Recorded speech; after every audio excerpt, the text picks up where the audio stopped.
there's anything under here. Fortunate enough to have this as my front yard. It's beautiful. Look at the pelicans.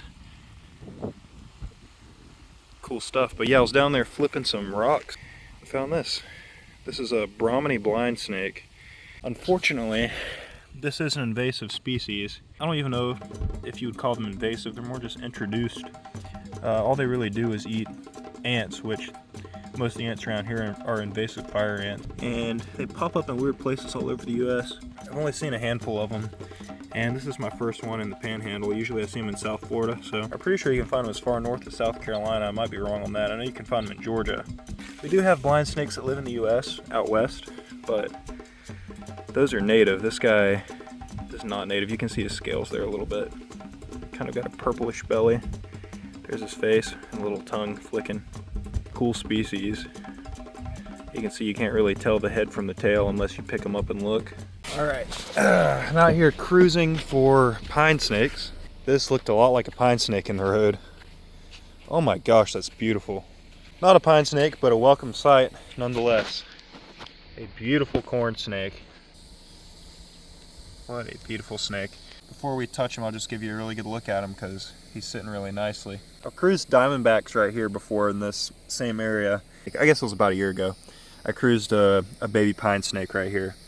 So I was hoping to see that, but I'll never complain about a beautiful corn snake, especially not one like this. Man, look at that.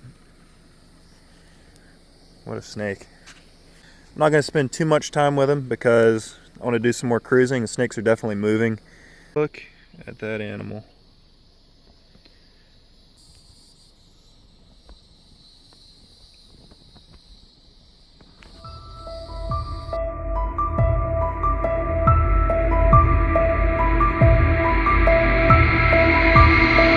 We're out here road cruising yet again. Well, if we're not going to see snakes, it's always cool to see some pretty frogs.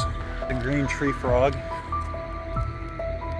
Pretty common, especially this time of year. A dead cottonmouth, freshly hit.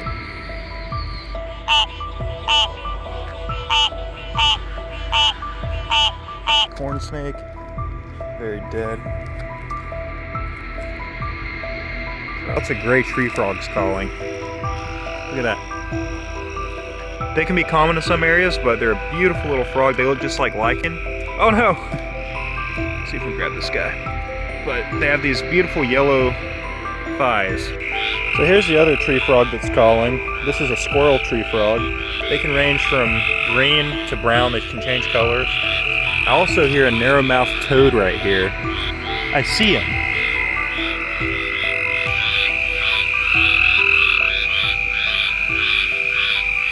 So many gray tree frogs.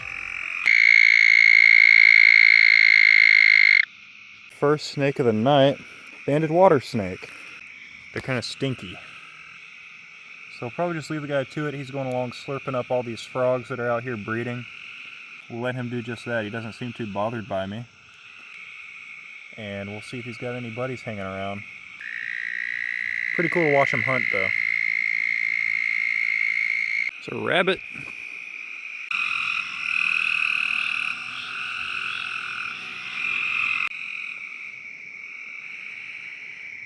One more species that just hopped out in front of my headlights as I was leaving was this river frog. The body plan overall is similar to a bullfrog, but as you can see they have this beautiful speckling, this gray coloration. These frogs also have the largest tadpoles of any frog as far as I know. They definitely have the largest tadpoles of any frog in the US. They have this really large tympanium, and then right here they have these little white spots on the underside of their chin, on their bottom lip. I like finding these guys because they're a little different. Anyways, we'll let them go and keep on going. Good to see some variety that we don't usually get to see.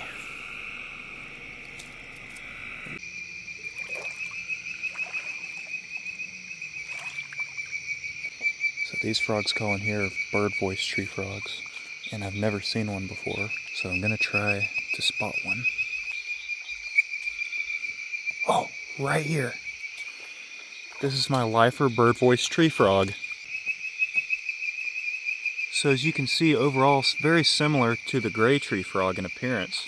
However, these do have a much greener hue on their back. And what's interesting is he's calling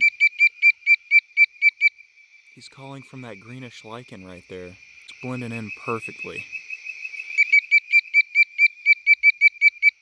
Incredible.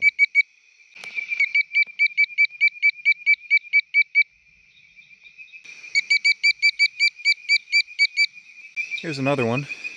These guys are, up until now, for me, have been incredibly hard to find and actually locate while they're calling because they usually call from the treetops. Heck yeah, awesome stuff. What in the world? It's a dead fish. What is on it? It's a catfish. It's definitely dead. Wouldn't surprise me if it was in the water, but it's not. Another frog oddity here. Spadefoot toad. They're awesome. Guys are known for having these little keratinous pads on the back of their feet, which aid them in digging. They burrow. Because they're highly fossorial, you don't typically see them unless it's on a night like tonight when they're going to breed, or after a heavy rain, which we just had. Leave them to it and keep moving. 7 species of frogs at this point. Make that 9 species of frog that I've heard. I can hear pinewoods tree frogs going crazy. See if we can spot one real quick. These frogs calling are pinewoods tree frogs. They look very similar to squirrel tree frogs. I can hear narrowmouth toads in here. Here we are. Oh, there's a frog on my leg. There's a frog in my pants. There's a frog in my shorts. Works out. I was trying to catch that one, but this little guy crawled up my leg into my pants. There's another one. This is a pinewoods. This is a gray tree frog. The pinewoods looks very similar at first glance because, as you'll see in a moment, you see that gray tree frog has the orange coloration on its legs. It's pretty much like a brown squirrel tree frog. Well, as you can see, the pinewoods looks very similar to a squirrel tree frog from the top. Once you flip them over, you can see the yellow on the underside of the legs, very similar to the gray tree frog. So that's a good identifying feature for them. Overall, you saw the one next to the gray tree frog, they're a lot smaller and the call is completely different. There's a spring peeper calling here. Let's see, that puts us at about 11 species for the night. We also heard oak toads on the way in. If you're counting the species we both heard and saw, we've encountered 11 species of frogs tonight. I didn't think about this, but we also heard barking tree frogs. All in all, between the frogs we have both seen and heard, we've encountered 12 different species at least. I think it's also possible that cricket frogs were probably calling back there and we just couldn't hear them because of the cacophony of other species. We're not going to jump to conclusions, we'll leave it at 12 for now, but that is insane. So I know you can't see them and I haven't been able to find one, but that sounds like 2 marbles clinking together in the distance right over there is cricket frogs. 13 different frog species in one night. Pretty good. Florida's definitely got some frog diversity.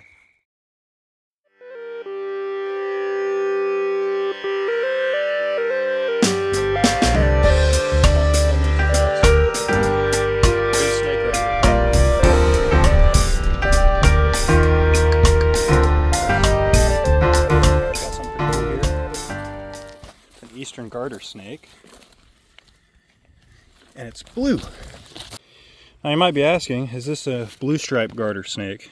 Well, really we're not in range for the blue stripe garter, so this is just a blue eastern garter snake. And man, is it beautiful. Look at that guy. Kind of wish he would puff up so you could see the blue between the scales. It's usually where they're most vibrant. Eastern garter snake, completely blue. Usually you'll get green ones with some blue flecks in there. This guy's all blue. It's pretty cool. But anyway, we'll let him go and keep moving. What a beautiful snake. Out here on this bay, and I'm just walking along and looking at things in the rocks because it's a heavily eroded area.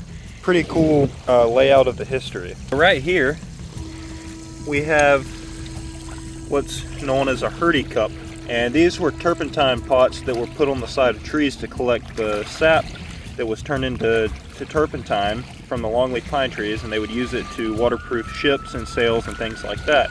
And then right next to it, this is a piece of Native American pottery.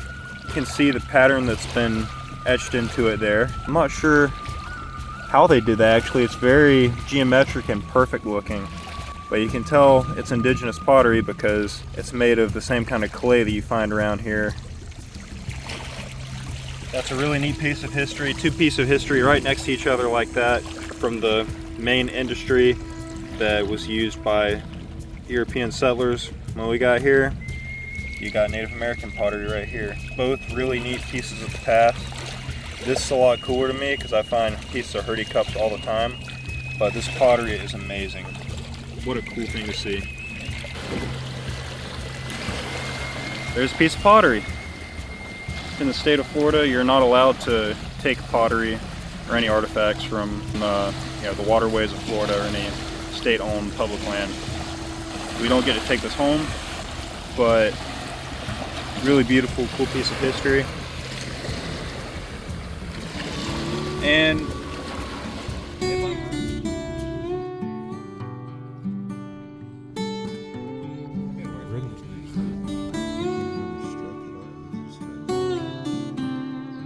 right here we got a female box turtle that's laying eggs. She's at least digging her hole so that she can lay her eggs. We saw a pygmy earlier. I'm still at work, but later on tonight we're gonna go road cruising, so we'll see what happens, but that's a really cool thing to see.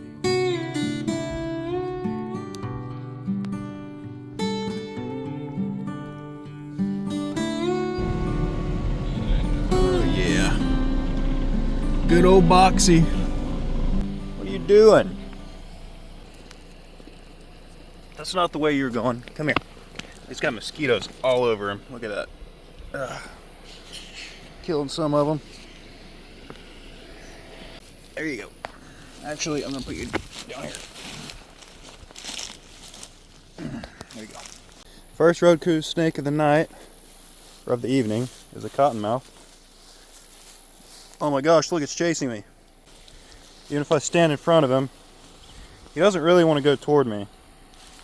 And if he has to, he will. But that's only to get behind me where the safety of the grass is. So here he is right next to me. I'm not doing this to say that cottonmouths are not dangerous. They are dangerous. They're venomous snakes. They're pit vipers. But they're not out to get you and they don't chase you. That's my point. So yeah, I'm not saying you should try any of this or you should get this close to a cottonmouth at all. But if it were to happen and you found yourself right next to one like this, it's not like it's just going to attack you. So you can see he just looked right at my knee. He can obviously see my heat signature with his heat sensing pits, and he's not going to just bite me because he has no reason to. He doesn't want to. Anyway, we'll put him over here, let him get out of the road. There we go. Still cruising, just saw the cottonmouth. We got ourselves another box turtle, so that's 3 of these for the day. Looks like an old female. Anyway, we'll move her off the road, keep going. All right, we got a box turtle. Surprise, surprise, 3rd one of the day. Well, we're gonna move her off the road. It's probably another female. Yep, another female. Look how black this thing is.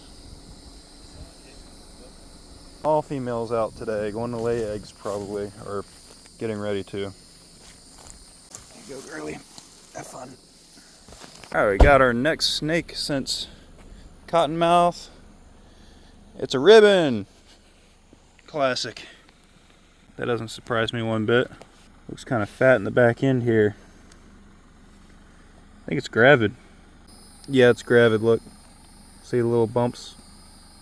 We're not going to spend too much more time with it because it's prime time right now and we want to see more snakes, but yeah, we'll take a few voucher shots and let it go.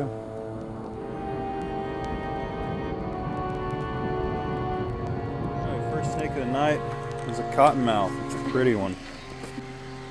Nice. Little guy. He's pretty though. I noticed this right here sticking out. That's a fossilized dugong rib bone. Dugongs are sea cows and they don't live here in Florida anymore, but they're similar to manatees. Back in the day, they were a favorite food of the megalodon shark. Alrighty, we got a corn. Little guy. We haven't actually touched him yet. He was crawling off the road when we walked up. So, can't go wrong with a good corn snake. He is not having it though. Yeah, he was booking it.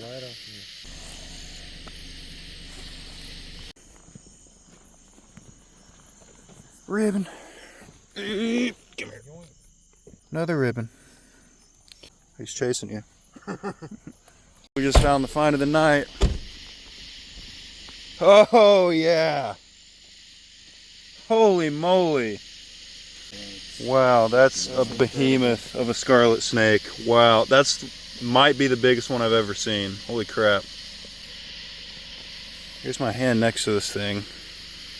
We need to measure it.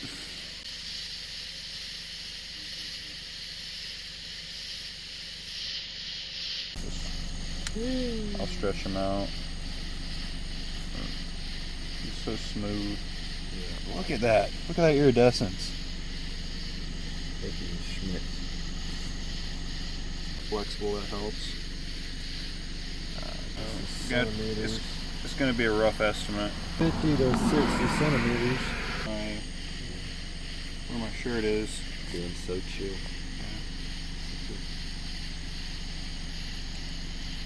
And so these eat almost exclusively reptile eggs. They will eat other snakes and probably lizards sometimes. Main food source is reptile eggs, like especially lizard eggs, and they have this little sharp rostrum that they use to dig into the soil to find like box turtle eggs and things like that. They're pretty good at what they do. They also have really long teeth in the back of their mouth they use to slice open the leathery shells of reptile eggs. The best way to tell this apart from a scarlet king snake is by looking at the belly, because the belly on a scarlet snake will always be this creamy white color, and it has that awesome iridescence on it. If it was a scarlet king, the bands would wrap all the way around. Well, this guy was headed toward this ditch, and I don't know why, but they tend to like roadsides that have the water on either side, so.